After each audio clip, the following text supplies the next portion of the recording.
Hey guys, welcome back to my channel.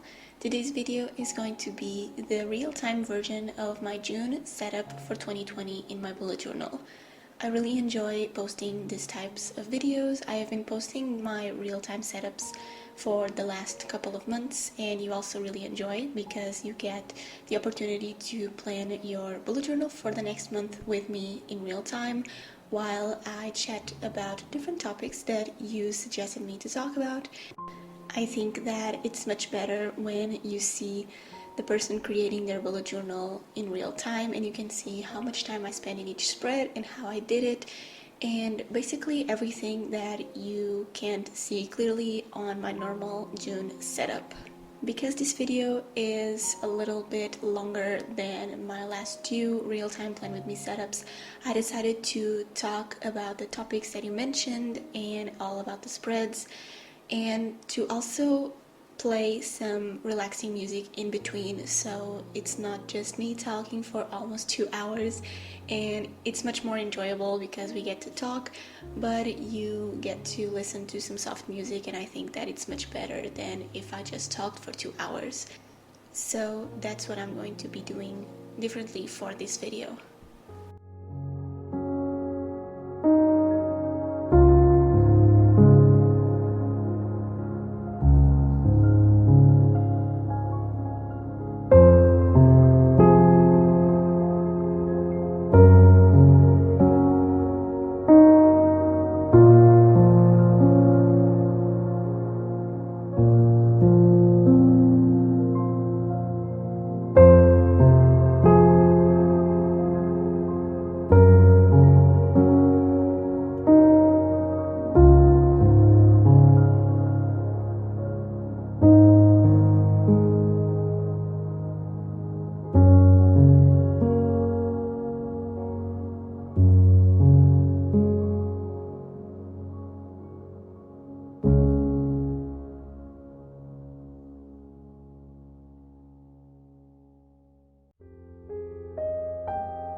So if you're watching this video, I assume that you already watched my normal bullet journal setup for June 2020, but in this video I'm going to talk more in depth about the pages that I'm doing, the supplies I'm using, the theme itself, everything, and the topics that you mentioned for me to talk about.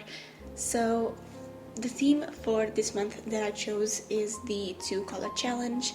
I watched Casey Golden throughout quarantine. I discovered her channel like a month ago or something, and I have been really enjoying her content. She has an art channel here on YouTube and she makes a lot of different types of art videos. Sometimes she makes art with only washi tapes, sometimes she posts videos about snacks and transform the snacks into illustrations, and she's a really creative person, and I really enjoy her personality and her videos in general. And I stumbled across a video called the 2-color challenge where she put all of her colors into a beanie. I think that were like the tubes of her acrylic colors into a beanie, and she shake them and took 2, and the 2 colors that came up randomly were the ones that she used for her illustration. I found that really interesting and creative because you can do an illustration and paint it out however you want, but with this challenge you just take 2 random colors and you don't know which colors are going to come up, but you have to paint your illustration with those colors, and I found that really interesting, and it got me thinking that I could do that in my bullet journal for one of the themes, because I also want to do more art challenges on my channel. So I have an art journal and I want to do more challenges with you guys. Whatever you suggest me to do, I would like to do that.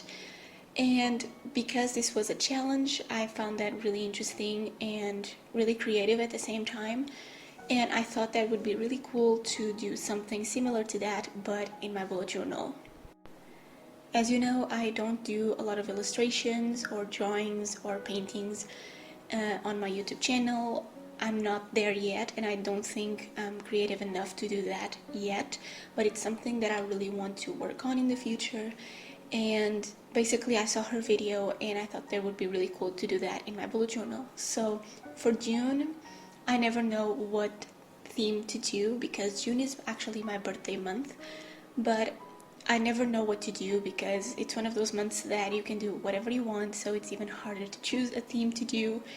And so I decided to do the 2-color challenge, and I was actually pretty scared to do this because I mixed all of the colors from my stationery box into my hat, and I just did little papers with the colors on them, and the 2 colors that came up were the ones that I had to work with.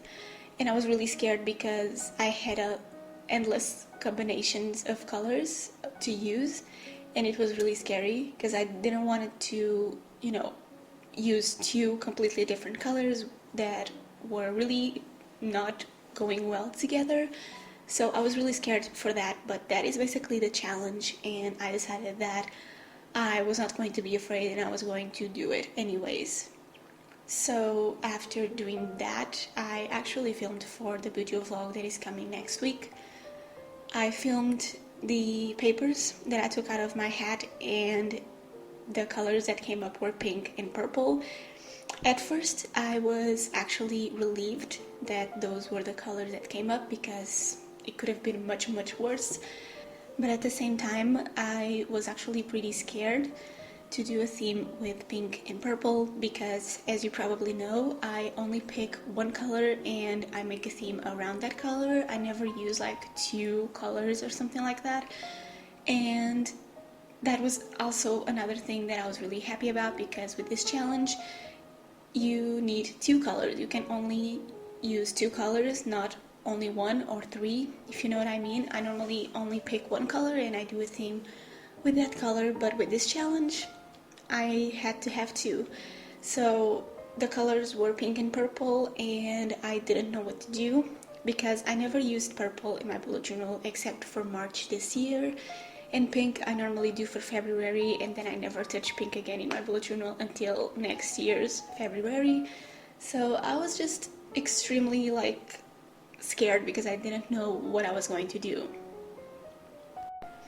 So as I do for every single bullet journal theme that you see in my bullet journal, I always search for inspiration on Pinterest. I don't post a lot on Pinterest, even though I should, but it's not a social media that I would like to post. I only like to see the other people's pages. And so I went on Pinterest, and one trick that I always do for my themes is to put there the colors and then aesthetic afterwards and search, and a bunch of things come up on Pinterest. So when these 2 colors came up, I went on Pinterest and I wrote pink and purple aesthetic, and the first thing that came up was pixel art. And it was actually really interesting to see pixel art because I never see anything like that in other bullet journals, but I didn't like the feeling of pixels and squares and everything squared, in my bullet journal. So I put that on the side as inspiration, and on the pixel art, what I saw a lot were clouds with pinks and purples, and I decided that pink and purple fluffy clouds would be a really great theme for June. And that's what I did. And then I came across a lot of pages with pinks and purples, and that's basically how this theme came along. On the Bujo vlog that it's coming next week, I'm actually going to show you the inspirations behind this theme and me testing different mediums to do the clouds and stuff. But what I ended up using were the Arteza Real brush pens. I am having a giveaway with them for you to win these markers, and I really enjoyed these markers. The only thing is that they are really, really pigmented, and they were really strong for the clouds. And so what I did was I swatched the colors on my palette next to me, and I used water and a paintbrush to paint the clouds on my notebook, which gives them this watercolor pastel look that I really enjoy. And that was basically how I did the clouds, but I think you can do them with markers, with like pastel markers or watercolor brush pens, something like that, to create the clouds, and it would be much better because you don't need to wait for them to dry.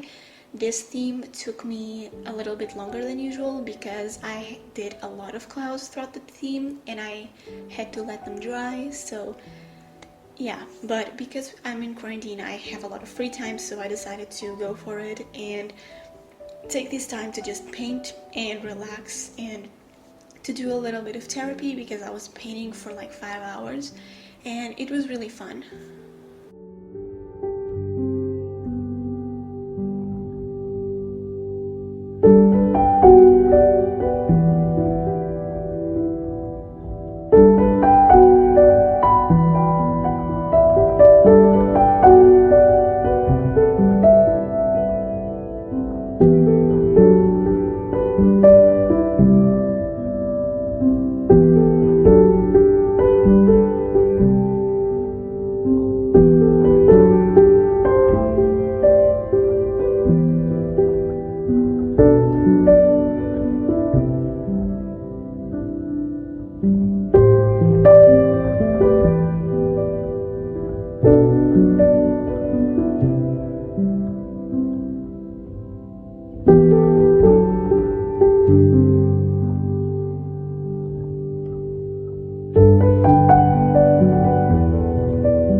Overall, I really enjoyed this theme of the 2-color challenge.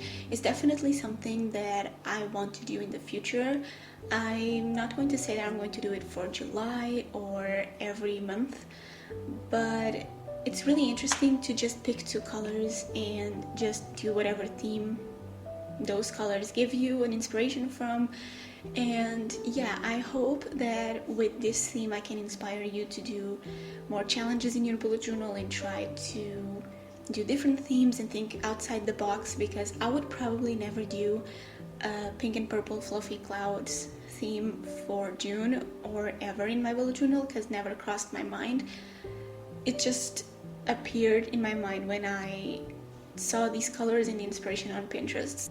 So I think it's a really cool way to just think outside the box and do a theme that would probably never do. So I highly recommend you to try the 2-color challenge, even if it's just for fun to do it for a week or something like that. Just try it, it's really interesting.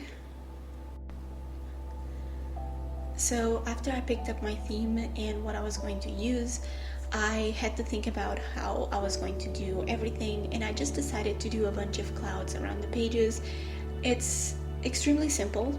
This theme is extremely simple because it's just a bunch of clouds, but because I'm doing a lot of them and some of them are on top of each other, it's really interesting to see, and they don't have any line art on them, which is really cool because I used only the essentials for the blacks. I'm only using them for the titles and for the boxes and little text and stuff. I'm not overdoing the black, but at the end of the pages I'm just adding some stars around the clouds because that was something that I saw a lot on Pinterest when I was searching for inspiration, were like little stars next to the clouds, and so I think ties everything together. So like I mentioned, for this theme I'm using the Arteza Real brush pens. Now I have an affiliate link in the description for you to buy from that link, and I receive a commission if you purchase those products with the link. And I also have a coupon code that it's only available until June 7th. So if you want to grab these pens, make sure to do it. The link is in the description down below. And for the fine liners, I'm actually using the Pentel point liners, which are also going to be linked in the description. Pentel Portugal actually sent me a bunch of supplies for me to try, and I was really happy about this because it was the first time that a Portuguese company noticed me and sent me stuff and said, "We like your work, we want to send you stuff." They also sent it to another influencers here in Portugal, so it was not only me, which is totally fine, I totally understand, but I was really happy to be one of them. It's really cool. So the fine liners that you're going to see me using for all the blacks, except the titles, are the Pentel point liners. I'm using the 0.05 for the stars and the text, and the 01 for the boxes and the lines on this setup. I really enjoyed doing the clouds and the little stars and everything on this theme, so I hope you enjoyed this real-time setup as well, and that you take an hour or two to just plan your bullet journal for June with me.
My page next to the cover page is the extra page of the month. When I do a big calendar for the month, I always like to have an extra page next to the cover page. This time I'm doing a looking forward to page. It was actually a suggestion from one of you guys on Instagram. I asked for extra pages that I would like to see for my June setup because I was doing a huge calendar for the setup, which is going to be the next pages. And one of you actually suggested a page of a list, like looking forward to do things after quarantine. And I really like that idea, but here in Portugal we don't know when the quarantine is going to be over. Some restaurants and stores are starting to open, but I'm still working from home as I'm filming this video. So instead of doing that page, I decided to do a looking forward to page, but for my birthday. So my birthday is on June 30th, and I decided to do a list of 20 things that I want to do before I turn 21, because I'm turning 20 this year, and I decided that throughout the month of June, in this spread, I'm going to write 20 things that I look forward to accomplish in my 20s, if that makes sense. So between me turning 20 and turning 21, here is the list of 20 things that I want to do in that period. And I think that it's really interesting. I'm turning 20, which is crazy, so I just find that really interesting, and I feel like I'm going to use this page a lot. These can be things like projects or bullet journal wise, social media wise, work, money. It can be anything, but I'm just really looking forward to fill in this page because I have a lot of projects that I want to touch on this year. And this year I think it's the first year that I actually have goals for myself. I'm not a goals person, and I took down my vision board for that same reason. I don't like to have a lot of goals or long-term goals. I like to know what I want to do throughout the year and just doing it, but don't share with anyone or don't write it anywhere, because I learned that if I write down the things that I want to do and they are not in 100% of my control and they ended up not being doable, I feel really disappointed with myself. So I learned that with no expectations, there's no disappointments. That's why I took down my vision board. I wasn't using it, and the goals I had there were just very, very useless. So yeah, but with this page, I'm just going to write 20 things that I want to do before I turn 21 next year. And it's going to be really cool to post this page all filled in on my Instagram, and in a year from now, seeing what I accomplished. For the lines on the page, I used the tumbled brush pens. I was actually thinking about using the Arteza Twee markers that I've been using for the last 2 months in my bullet journal, but they didn't have like a pastel pink or a pastel purple that would fit here perfectly, so I ended up using tumbled brush pens. The only thing that I dislike a little bit about tumbled brush pens is that the thickness of the stroke on the paper, as you can see, it's the same size of the squares, and with the Arteza Twee markers, the stroke on the pen it's a little bit smaller. But yeah, that is the only thing that I don't like, quote unquote, about the tumbled brush pens, but they have a much bigger selection of colors, so I had these pastel ones, and that's what I used for this page.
One of the topics that you mentioned on my Instagram stories to talk about in this video were the pros and cons of journaling.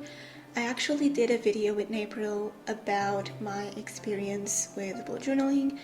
In May this year, I completed 3 years of bullet journaling, and so I had a lot of things to say about that, everything that I learned, everything that, I experienced, and what I like about bullet journaling and what I didn't like, and the benefits and everything basically that I learned in these 3 years. So when I saw this question, I assumed that you probably didn't watch that video. I'm going to link it in the description if you want to check it out.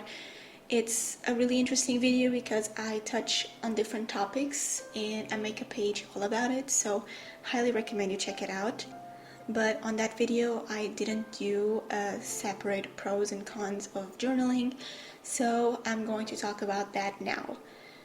My pros of journaling, in my opinion, this is my opinion, obviously, is that you can become really productive and organized because you're writing everything that it's on your mind on paper.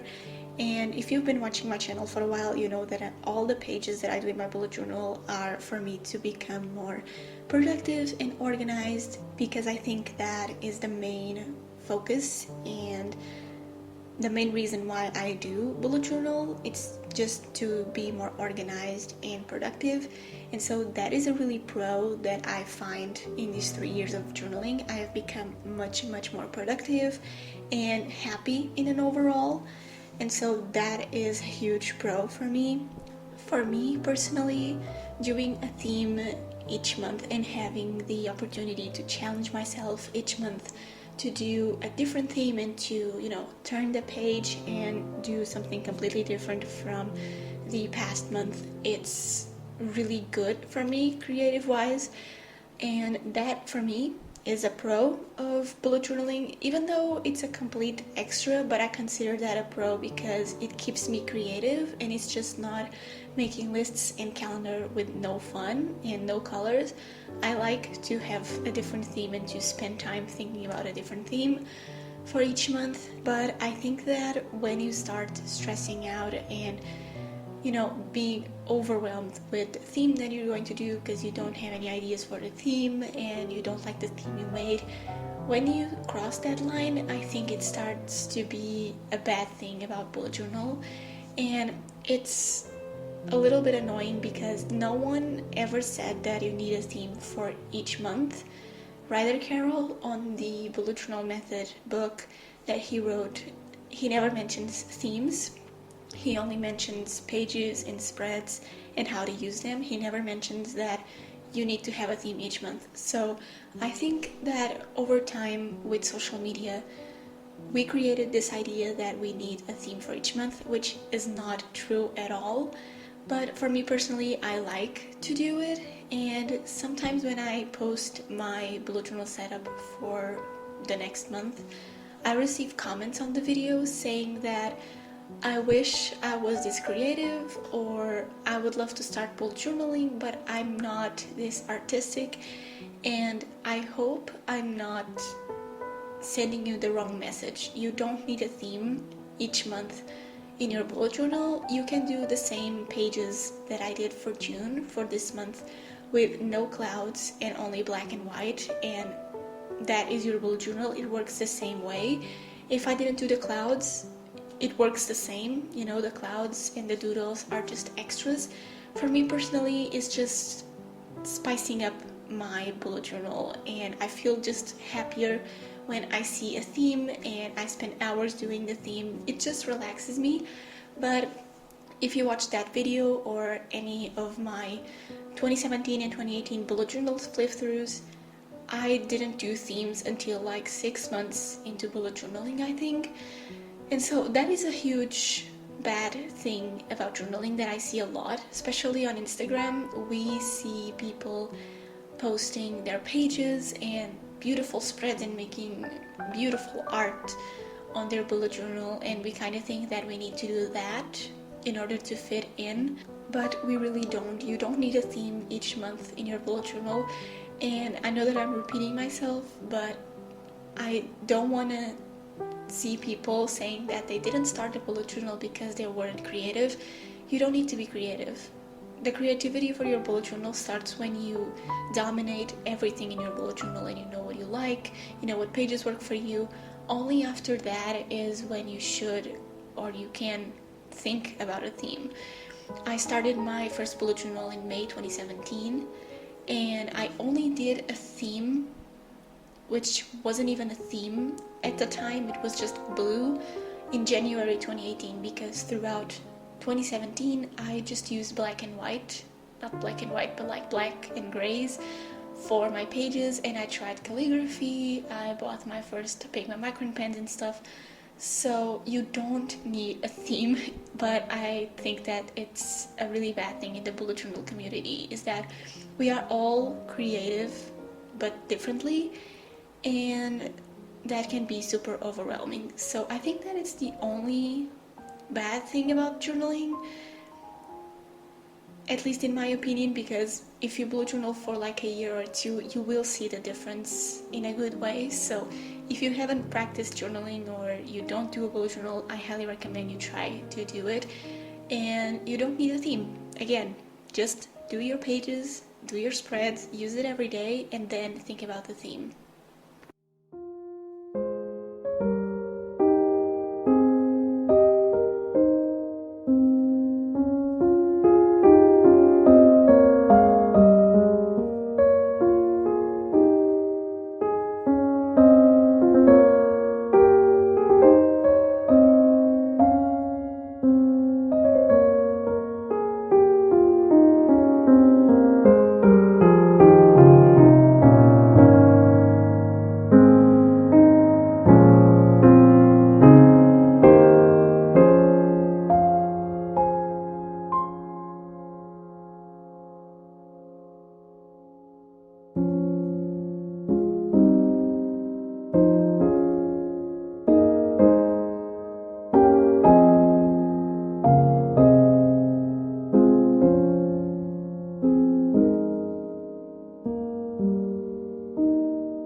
Another topic that I received on actually my YouTube community tab was to kind of explain and give you some tips about how I grew my YouTube channel. Basically, I don't have any tips because, I have tips, but the growing on YouTube is different for everyone, and even if you do everything that I did, or you follow the tips that I'm going to mention, it can be different and you probably not grow as much or grow too much. It's completely different. YouTube is really unstable and you cannot preview what is going to happen on your channel or in terms of subscribers and views, because in one day you post a video that hits a lot of people and a lot of people watch it, and the next day you can post a video that it's not being suggested to anyone and not a lot of people is watching it, and you start feeling really stressed out. So yeah, I'm going to do my best to explain what I did to grow on YouTube. One of the things was to post frequently. I always had a schedule since I started my YouTube channel. Either was to post twice a month or once a week or 3 times a week, but I always had a schedule, so I always had a video ready to post that month, or the 2 videos that I had to post that month. And at first, when I started back in 2018, I was only posting twice a month because I was taking my certification from Cisco and I was studying, and I wanted to start slow on YouTube, because one thing that I learned is that when you're not that big and you post a lot, some people can come to your channel and stay, but if you post too much, people are just not going to watch you because you have too much content and it's not good quality. No one is interested in your channel. So I only posted twice a month, and that was quite enough at the time. And then as I started seeing that I was gaining a lot of subscribers with my monthly setup videos, I started posting once a week, I think, or every other week, I don't remember, but it was a schedule like that. And with time I started posting more and more and more, and in April this year I posted 3 times a week for the whole month, and I gained a lot of subscribers. So my first tip is to have a schedule and to post frequently. Everyone likes someone that is committed to their projects, and for me personally, when I see a YouTuber that I like but the person only posts like when the video is ready or once a week or not even once a week, they don't have a schedule. For me it's really complicated, because for me personally, I feel like that person is not taking this seriously and having a schedule. Whereas when someone posts like twice a week on Saturday and Wednesday, for example, it shows commitment, and it shows that that person had to film the videos and edit the videos in order to have everything ready to post on that day. At least that's what I like, and it creates engagement with your audience, because your audience knows that if you post every Saturday, they can wait a video from you every Saturday, if you know what I mean. And I think that it's much better than just posting whenever a video is ready. I think that when you start a YouTube channel, you don't need a structured schedule. You can just think, okay, I plan to post 3 times a week, or I plan to post 3 times a month. It doesn't matter, but to just create that commitment, it's really important, because at first you're starting to know what is your niche, what do you like to post, what are your videos about, the topic of your channel, and that is much more important in the beginning, whereas the schedule, it's not as important as the theme of your channel. But having an idea of how many videos you want to post, it's really important, because you can have an idea of what amount of work you're going to have throughout the month in order to post and stuff. And as you keep growing, you can post more or less, it depends. There are a lot of YouTubers that like to post every day, and that's cool, that creates engagement. But there are other YouTubers that as they grow, they start posting less. but we are not there yet, so don't focus on that for now. Just focus on knowing what you're going to post and start thinking about how frequent you want to post. My second tip is to have a theme. Like I mentioned, my videos were all about bullet journal in the beginning, and then I started doing stationery hauls, and then I started doing like bullet journal 101 with tips and how to bullet journal type of videos, and then I started with reviews, and then I had pen pals, and then I had the Bujo vlogs. You know, I had different topics throughout my channel, but everything comes together, everything is kind of in the same bubble, and that creates engagement as well with your followers, because you're showing that you like that topic and that your channel is all about that topic, but you also have that side topics. For me, my main topic is bullet journal, as you know, but then I have the stationery topic, which is on the side, and the pen pals and the reviews and all that stuff. So think about what you're going to post on your channel, because sometimes what I also see a lot is that people start with, for example, bullet journal, because that's what I follow the most. They start with bullet journal and then they move very quickly to study with me videos or to like organize with me videos, and there's nothing wrong with doing one thing and then going to another thing, but you need to see if your audience is the same, because it doesn't make any sense to have a channel where you post bullet journal and then change into an organization channel. That is why I showed you my stationery box and I did a declutter with me video, but I didn't do anything else like that afterwards, because I noticed that people weren't interested in that, and it makes sense. If my channel is all about bullet journal, why am I showing you organization tips in my closet? It doesn't make sense. But at the same time, you need to experiment and try different things on your channel in order to grow and in order to understand what works for you.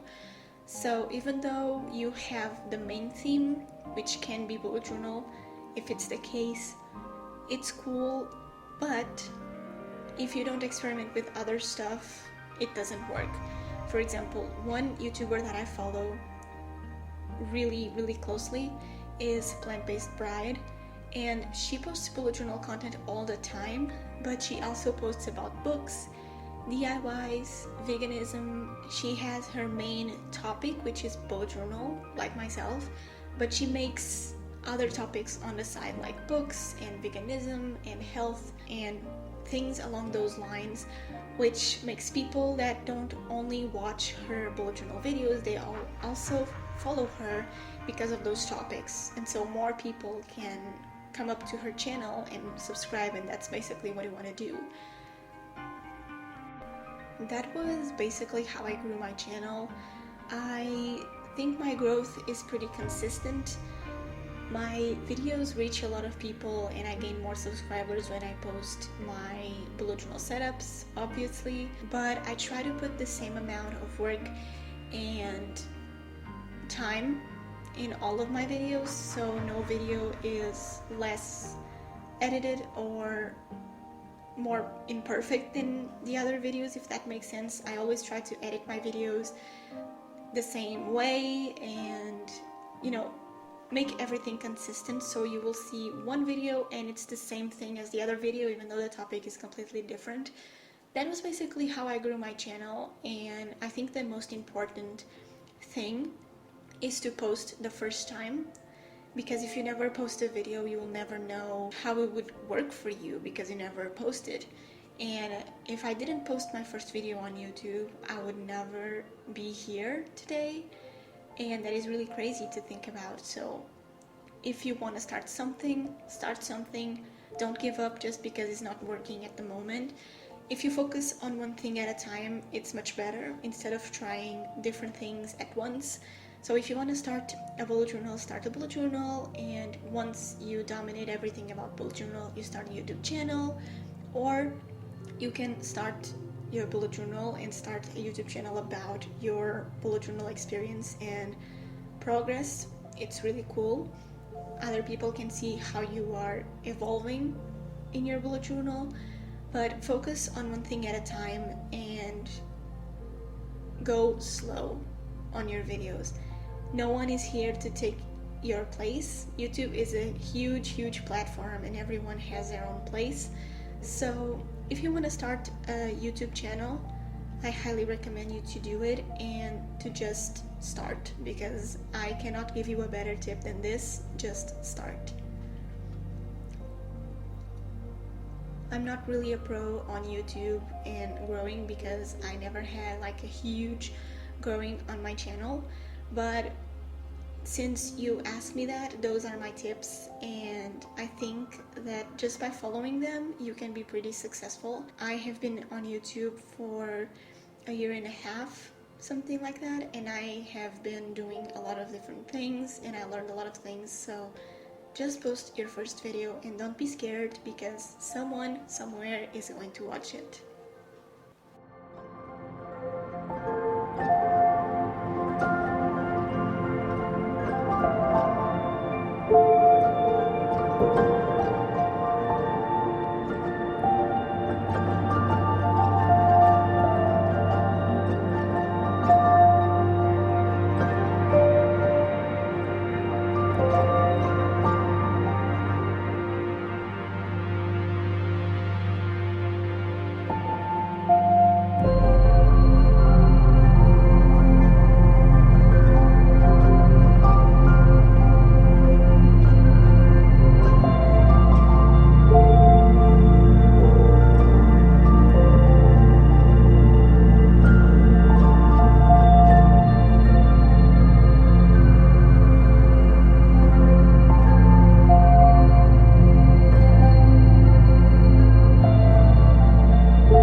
June, I was actually pretty happy with how it turned out.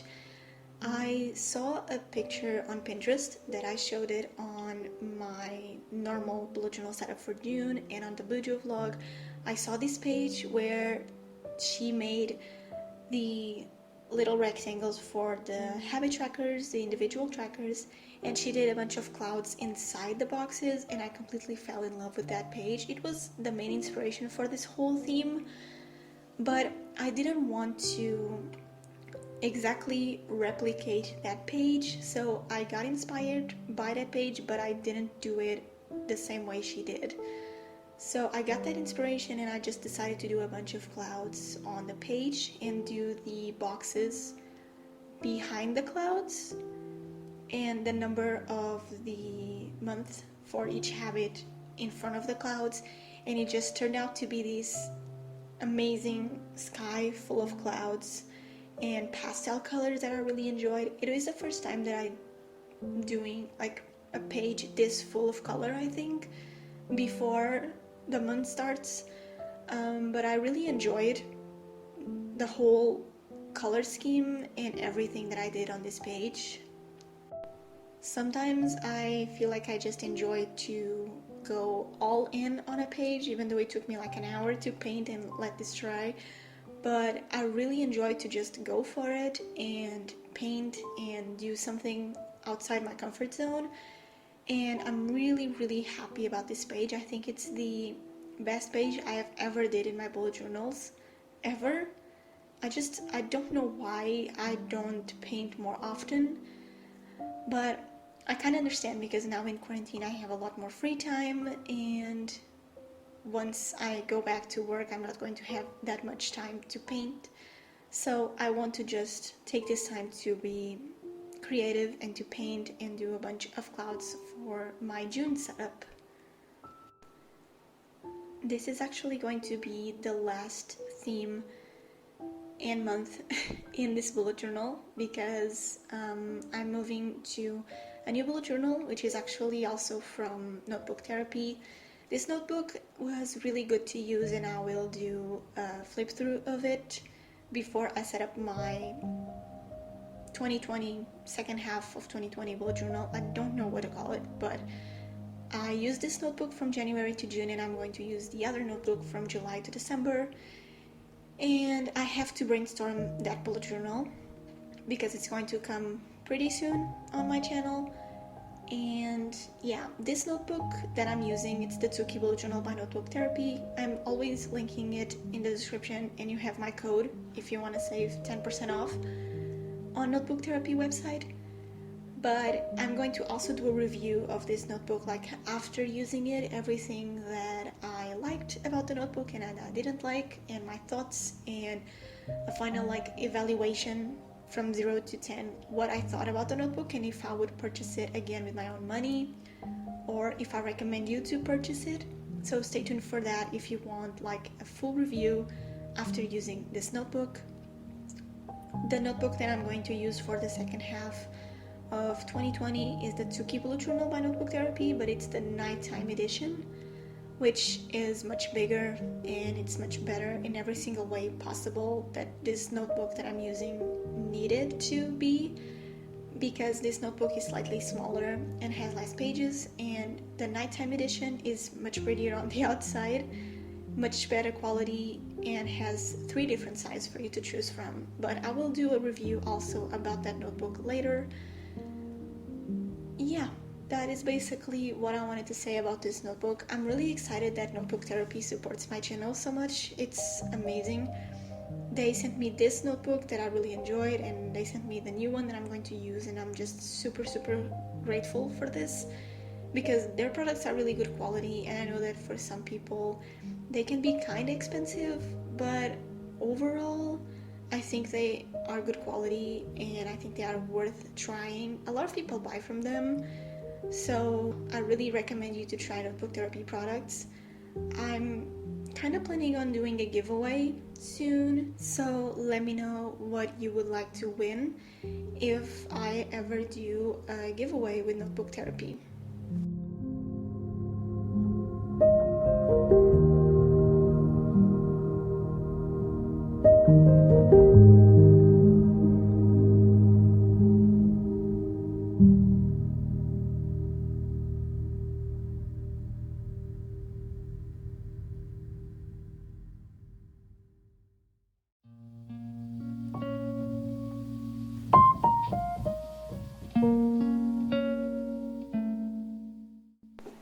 So, because this bullet journal has less pages than my upcoming new one, I plan to do a lot more extra pages in my setups. I was kind of afraid in this bullet journal to do the number of pages that I did because I thought that I wasn't going to have enough space for all the pages for the 6 months, and I chose not to do them because I thought that I wasn't going to have enough space for the 6 months. But I had space for the 6 months, and I still have extra pages at the end of the weeks of June that are not done yet, but I have planned the pages and I still have like 5 sheets from the notebook to use, so that is pretty cool. So for my new bullet journal, I'm going to try new spreads and new pages. I'm going to try to use more of the bullet journal instead of doing just the same pages for every month and just add 1 or 2 extra pages every other month. I want to practice more bullet journaling and gratitude and try to do different pages and see what extra pages I can use in my bullet journal, if that makes sense. I keep my bullet journal setups pretty minimal in terms of the number of spreads. There are a lot of people that do a gratitude log and a quote page and a playlist for the month, but for me, sometimes that doesn't work. But for the second half of 2020, I'm going to try to be more open to new opportunities to try different things in my bullet journal. The only thing that I'm not going to do is the quote page just for the quote. I mentioned this, I think it was in March, that for me, making a page just for the quote for the month is completely useless because you're not going to look at it. And if the quote is next to the cover page, you're probably never going to look at it. So that's why I do my quote page on the cover page next to a page that I normally look at on a daily basis. And that is something that I want to try to do more for the second half of 2020 because I have a bigger journal with more pages, so I think my creativity is going to just burst a lot in that bullet journal.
So since I've been in quarantine for 2 months now, I have been watching a lot of movies and TV shows. I don't think I've ever watched this many shows and movies in my entire life. Now, because I'm home 24/7 basically, and at work we don't do a lot of things because if you didn't know, I'm working from home for my job, and I still work with shifts, which is like the worst thing when you're working from home, because a lot of people that are working from home, they don't have strict hours to work, except like if you have classes and stuff. But for me, I have shifts, so if I'm working nights, I'm working from home from like 11 p.m. until 7 a.m., which is very annoying because it's really hard to work nights at home, but that's the job that I have, and I'm not complaining. It's just harder than if I was actually at my job. But since I've been in self-isolation for 2 months now, I've been watching a lot of movies and TV shows. I normally watch like a movie per day because I have free time to do that. And so I decided to share with you a couple of recommendations that I have, because you actually also asked me that on my Instagram stories.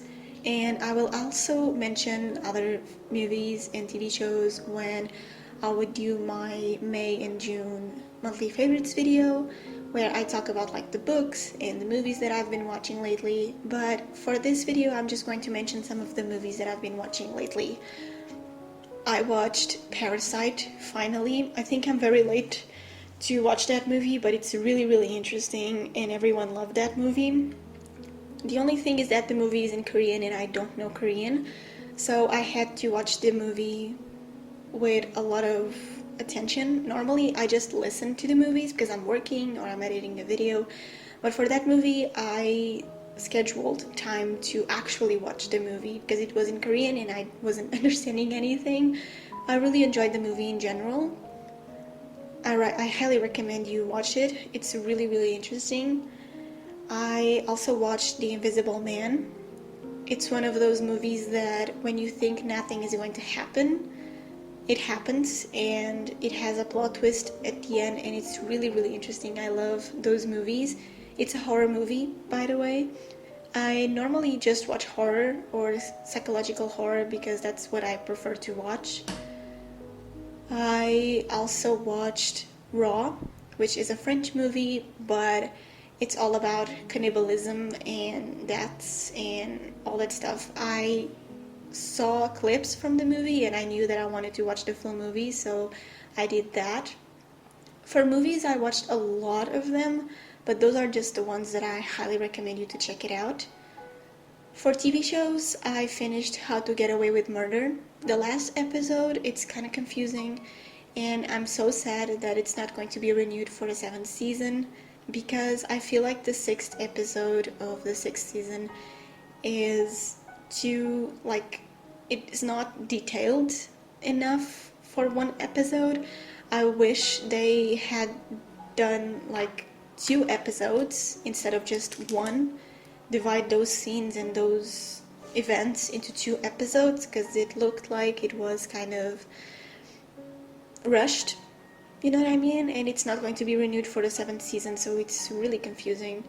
I had to watch the episode like 3 times to understand everything and to pay attention and to not forget any information from the other episodes. So How to Get Away with Murder, it's a TV show that I highly recommend. I have been watching Grey's Anatomy because that show is still going, but it's kind of losing interest, and I only watch to have kind of a background noise. But I recommend you if you like drama and that type of show, but it's not a really, really good one in my opinion. One of the TV shows that I watched was The Sinner. It only has 2 seasons on Netflix yet, and it's basically about someone that kills other people, but you don't understand why or how that happened, and as the season progresses, you start to understand everything, and it kind of makes sense at the end. But it's not something that I would highly recommend, but it's interesting to watch. If you like mystery and crime, it's interesting. And the TV show that I highly, highly, highly recommend you watch is The Act. It only has one season, but they are planning on the second season, but now with quarantine it's kind of hard. But I highly recommend you watch The Act. It's about Dee Dee Blanchard and Gypsy, her daughter.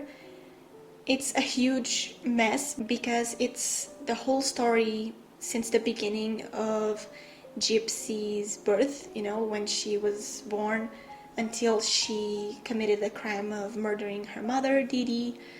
And it's so interesting to see what that girl went through her whole life. For context, Gypsy was born like completely normal, but her mother, Dee Dee, kind of made everyone think that Gypsy had problems and that Gypsy was disabled and she had all of these problems and she had leukemia and stuff, but she was a completely normal person. But basically her mother made her life into hell, and when she wanted to escape, she got a boyfriend and they killed her mother. Now Gypsy is in prison, and I think she's going to be free in 2024 or 2026, something like that. But it's so interesting to see her life and what she went through. Like, I highly recommend that. It's pretty disturbing because of all the things that Gypsy suffered, but now she's in prison because she killed her mother, and it kind of has both sides of the story, and at the end of the season you kind of understand why she committed the crime, but now she's arrested, So it's really interesting. If you like crimes and homicides and drama, that is the best TV show that I can recommend for now. So during quarantine, I've been watching a lot of movies, but none of them are really like some that I would recommend highly. But I've been watching a lot of horror movies, and those are some of the TV shows and movies that I've been watching. I like to watch horror movies even though they are not that great. I watched the Conjuring movies again and the Boy movies again, and I think I'm going to watch the Saw movies once I'm going to work at night, which is next week. For me it's next week, for you it's like the week before, I don't know. But I normally watch movies that I already watched, or movies that I'm kind of interesting to watch but they are not super great, because that's just basically my taste. Even though a movie I know that it's not going to be 100% good, or that I'm not going to recommend it to anyone, I like to watch it anyways. So that was basically what I've been watching lately, and I'm going to mention more of them once I do the monthly favorites video that I mentioned. Let me know in the comments if you have any recommendations for me, because I think I'm going to watch a lot of the movies that I have on my watch list because of quarantine. So if you have any TV shows or movies that you recommend me to watch, leave them in the comments down below.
Someone also asked me about my dreams for the future, and to be honest, I don't have dreams for the future. My life is pretty good right now, and of course that I have goals that I want to accomplish this year and next year, but big dreams I don't have a lot, because to be honest, I don't dream big, as you probably know.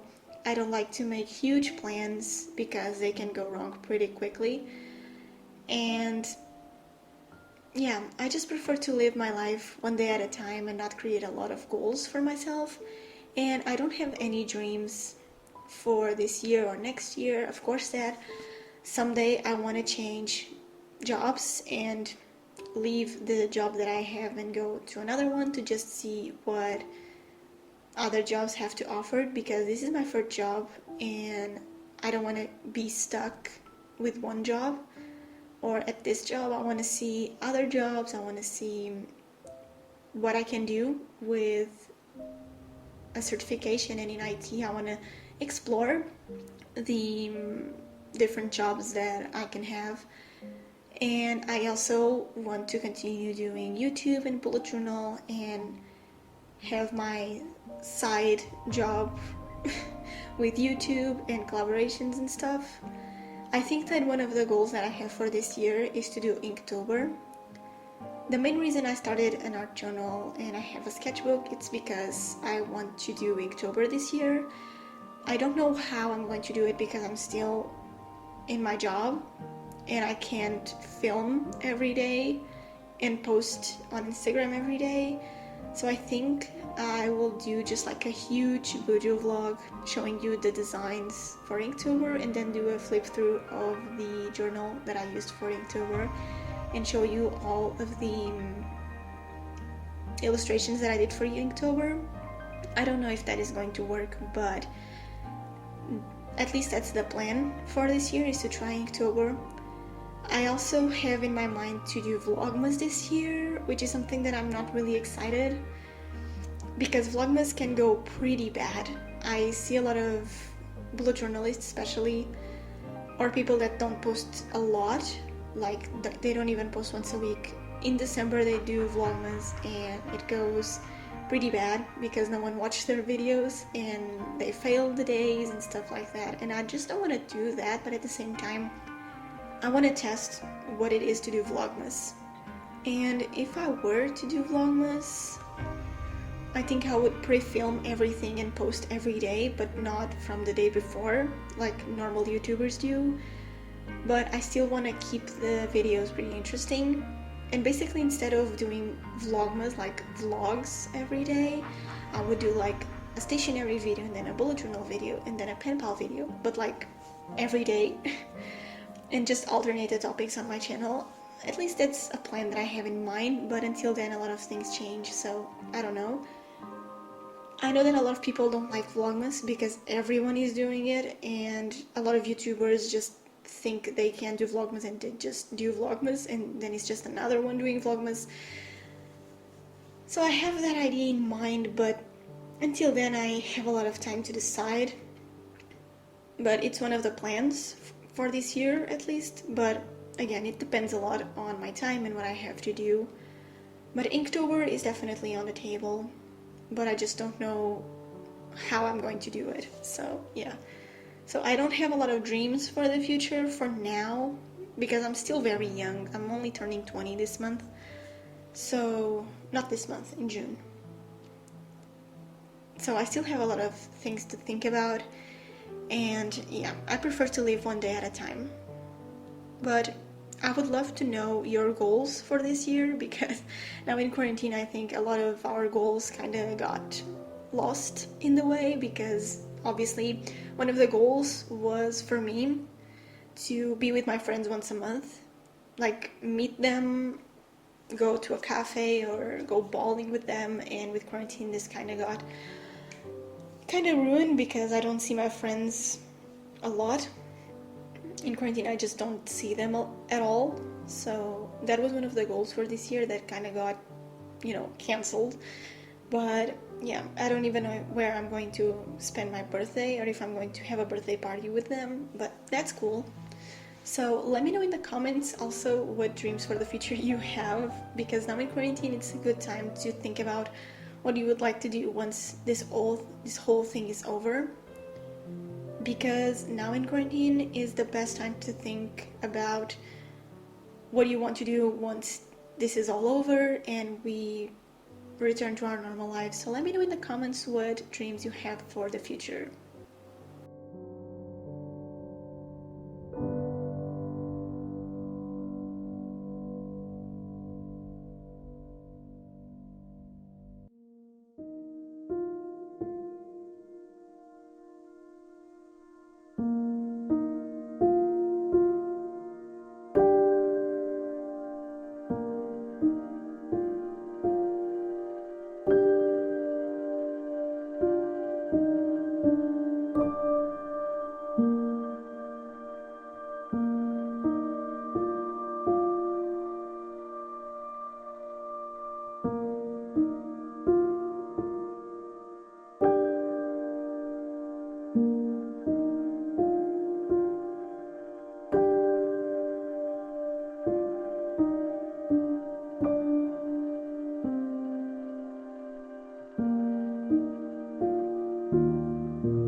For this page, I always try to write a fun title because I actually don't like the words brain dump.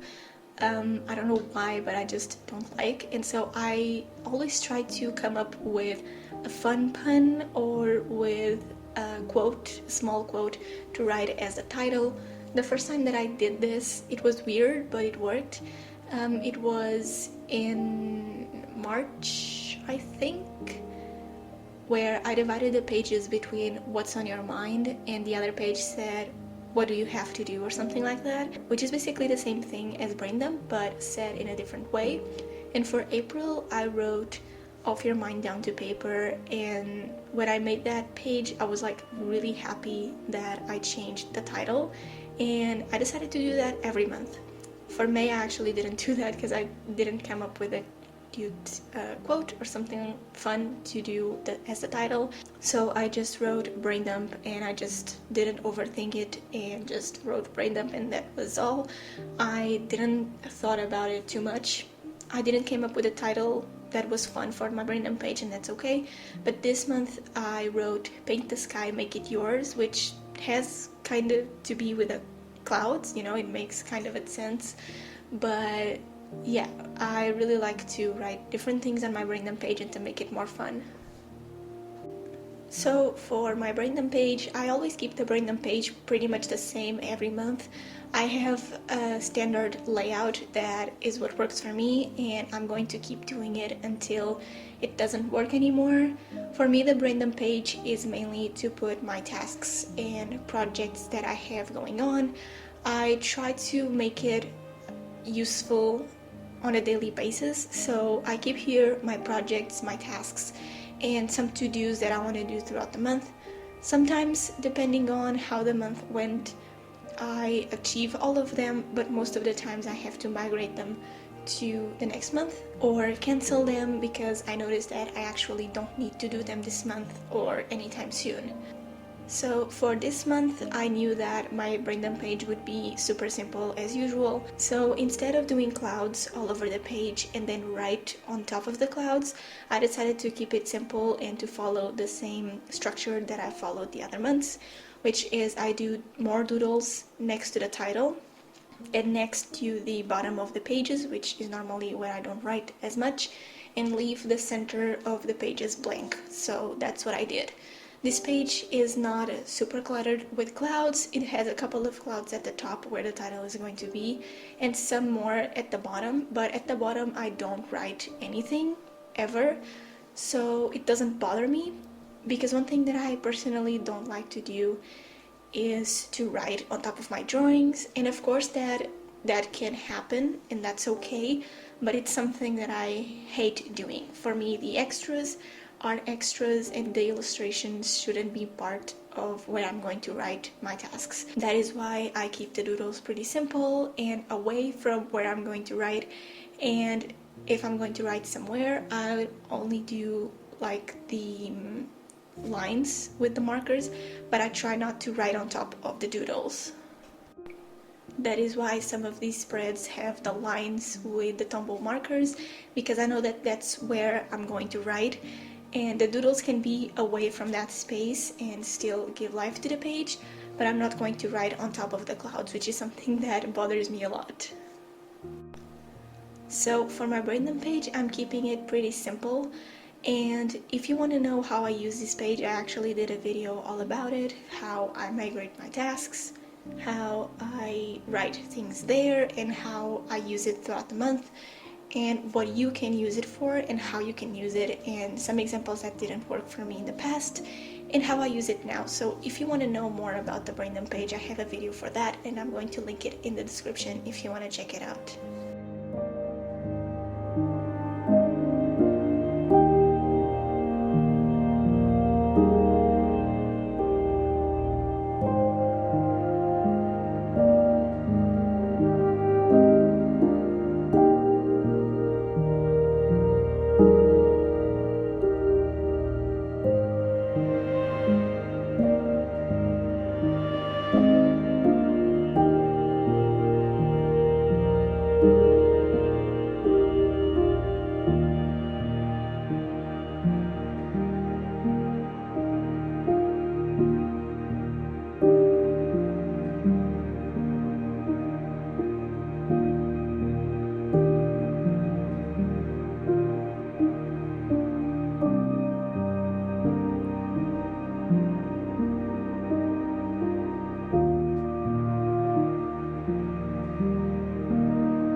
My weekly spread for June is going to be pretty simple because the clouds take a lot of space as the decorations for this theme, but because I wanted to do a lot of clouds and I didn't want to do an overwhelming weekly spread and do the decorations, I think that would look pretty cluttered.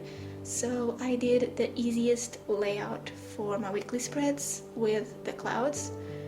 I basically did the clouds at the center of the pages horizontally, and at the top and bottom I'm going to have the days of the week.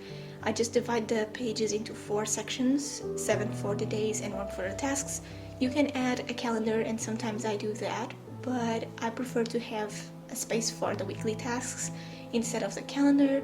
So I do a weekly task section every other week and then I change for a calendar. So that's what I did for this weekly spread. This is extremely simple to do and it takes like less than 5 minutes to do, and I think that the clouds really look well on the page because the weekly spread is super simple, and with the clouds it doesn't look too cluttered, so I really like this layout.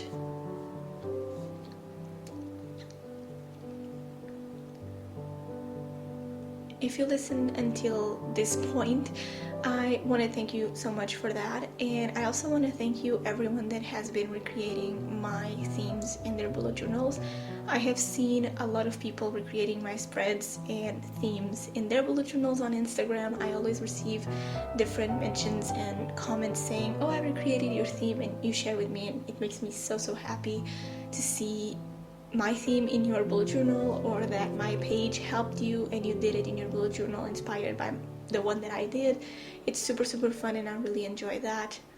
I also really enjoy when you take a theme that I did and transform into something similar but that you prefer to do in your bullet journal. That is really great as well.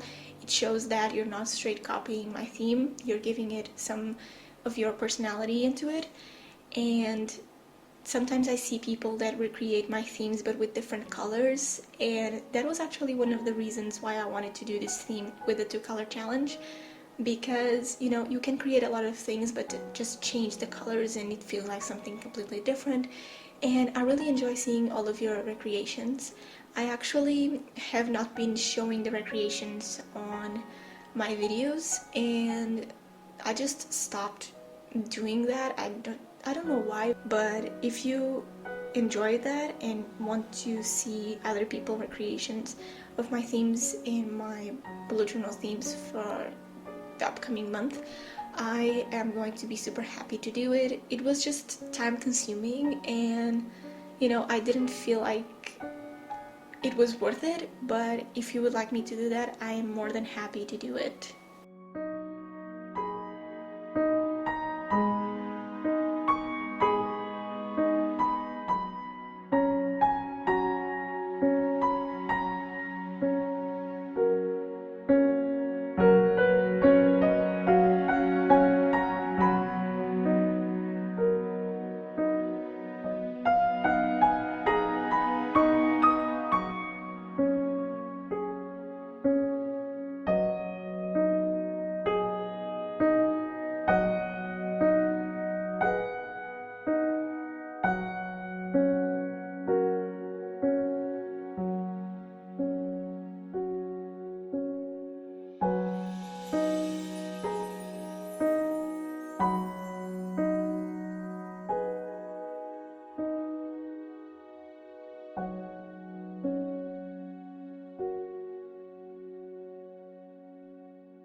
Now I'm just going to finish the video with a flip through of my June setup.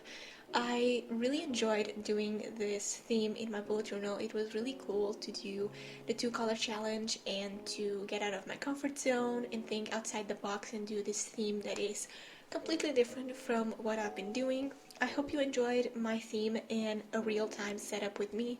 I hope you took this time to just plan your month or your next month or do whatever you want to do. I love watching these videos while I'm working from my job or just to have some background noise, so I hope you enjoyed this video.